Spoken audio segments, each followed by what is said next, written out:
तो जैसे कि हमने पिछले एपिसोड में देखा था कि लिनी और वू तियान एक पोर्टल के जरिए एक कासल में आ गए थे। वहां आने के बाद उन्हें कुछ भी नहीं दिख रहा था और फिर वो एक जगह पर आ गए थे जहां पर बहुत सारे वॉरियर साइड में खड़े थे और फिर वहां पर वू तियान का पैर गलती से एक ट्रैप में लग गया था और उसकी वजह से वहां खड़े सारे वॉरियर के अंदर जान आ गई थी और फिर वो उन पर हमला करने लगे थे और ये देखकर लिनी ने भी उन पर हमला कर दिया था। और अब तो इस एपिसोड की स्टार्टिंग में हम देखते हैं कि अब लिनी पर वो सब तीर से हमला करने लगते हैं और लिनी उनसे बचने लगता है, लेकिन तभी उस पर एक और वॉरियर हमला कर देता है और फिर लिनी उसे मार देता है और फिर वापस से उनके तीरों से लड़ने लगता है। और फिर हम देखते हैं कि वू तियान भी उनसे लड़ रही होती है और फिर वो कहने लगती है कि ये सारे वॉरियर अपने स्पिरिचुअल रैंक की 9th लेवल पर हैं और फिर इनसे लड़ना हमारे लिए बहुत मुश्किल होने वाला है। अगर हम हार मान गए तो ये हमें छोड़ेंगे नहीं, ये हमें मार डालेंगे। और फिर लिनी ये सुनकर उन पर और भी ताकत से हमला करने लगता है और फिर वो देखता है कि ये बार बार खड़े हो जा रहे हैं और फिर लिनी इसे देखकर बहुत डर रहा होता है और वो कह रहा होता है कि ये आखिरकार कहां से आ रहे हैं और अब हमें यहाँ से निकलना ही होगा। और फिर हम वू तियान को देखते हैं, वू तियान उन्हें एक एक करके मार रही होती है और फिर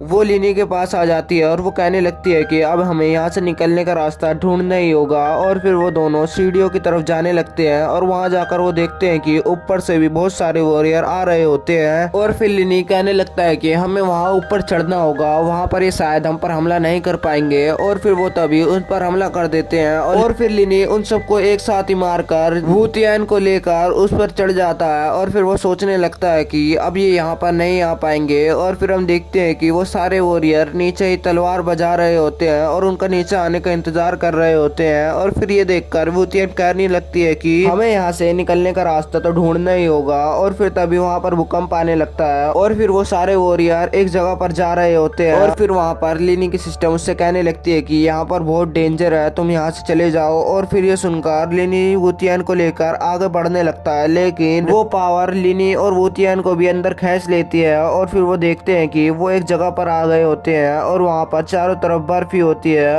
और फिर लिनी ये सब देखकर कहने लगता है कि यहाँ पर जरूर ही कोई सा ताकतवर बीस्ट होगा, इसलिए यहाँ पर ऐसा हाल हुआ पड़ा है। और फिर ये सुनकर वू तियान को अब गुस्सा आने लगता है और फिर वो देखते हैं कि आगे एक बहुत शक्तिशाली बीस्ट खड़ा होता है। लिनी की सिस्टम उसे बताने लगती है कि ये बहुत ही ताकतवर बीस्ट है और इसकी स्पीड भी बहुत तेज है और सबसे बुरी बात ये इंसानों को खाना पसंद करता है। और फिर वो उन पर हमला करने लगता है। वो बीस्ट उन पर प्रेशर डाल रहा होता है, लेकिन वो तियान उसके मुंह पर अपनी स्वॉर्ड से हमला कर देती है और फिर से हमला करती जा रही होती है। और तभी वो बीस्ट उसकी स्वॉर्ड पकड़ लेता है और उसे खींचने लगता है और उस पर हमला करने वाला होता है, लेकिन तभी लिनी उस पर हमला कर देता है। और फिर ये देखकर वो वू तियान को छोड़कर लिनी के पीछे पड़ने लगता है और फिर उस पर हमला कर देता है। और फिर लिनी देखता है कि उस पर हमला करने के बाद ही उसका हाथ ठंडा हो गया है और उसका हाथ कांपने लगा है। और फिर वो सोचने लगता है कि इसके पास जाना खतरे से खाली नहीं है। और फिर वो बीस्ट लिनी पर हमला करने वाला होता है, लेकिन वू तियान उसके सामने पत्थरों की एक दीवार बना देती है और फिर सारा हमला वो दीवार सह रही होती है। और फिर मौका पाकर लिनी वहां से बचकर वू तियान के पास आ जाता है और फिर वो कहने लगता है कि अब हमें क्या करना चाहिए। और फिर वू तियान कहने लगती है कि ये इतना ताकतवर इसलिए ही है कि इसके अंदर कोल्ड जेडी है। और फिर ये सुनकर लिनी कहने लगता है कि तुम सच बोल रही हो ना, इसके अंदर कोल्ड जेडी है क्या? और फिर ये सुनकर लिनी को कुछ याद आने लगता है और फिर वू तियान अपनी चारों तरफ वॉल बना देती है और फिर वो बीस्ट उस पर हमला कर रहा होता है और उस वॉल को तोड़ रहा होता है। और फिर वू तियान कहने लगती है कि तुम्हारे पास और कोई सी भी ट्रिक है तो तुम आजमा सकते हो जिससे ये हार सके और जल्दी से ये तुम्हें करना होगा। और फिर वो मेडिटेशन के लिए बैठ जाता है और वो कहने लगता है कि मुझे बस 2 मिनट दो। और फिर ये सुनकर वो परेशान होने लगती है और फिर लिनी पोनी के पास आ जाता है और वहाँ पर वो पोनी को बुला रहा होता है, लेकिन वहाँ पर पोनी आता नहीं है और वो कहने लगता है कि मैं आने के भी तुमसे स्पिरिट स्टोन लेना चाहता हूँ। और फिर ये सुनकर लिनी परेशान होने लगता है और वो कहने लगता है कि तुमने पहले मुझसे एक सौदा किया था कि मैं तुम्हारे लिए एक कोल्ड जेडी लाऊंगा और उसके बदले में तुम मुझे ड्रैगन स्वॉर्ड के कुछ टुकड़े दे दोगे जिससे मैं एक नई स्वॉर्ड बना सकता हूँ। और फिर ये सुनकर पोनी उसके सामने आता है और वो कहने लगता है कि तुम सच में ये करना चाहते हो? अगर करना चाहते हो तो ठीक है, लेकिन अगर तुमने 5 दिन के अंदर करा नहीं नहीं तो तुम्हें अपनी कोई सी भी एक स्किल देनी होगी। और फिर ये सुनकर लिनी मान जाता है और फिर वापस से उसी जगह पर आ जाता है और वो आकर देखता है कि अब वो बीस्ट वो वॉल को तोड़ने ही वाला होता है और उस पर भी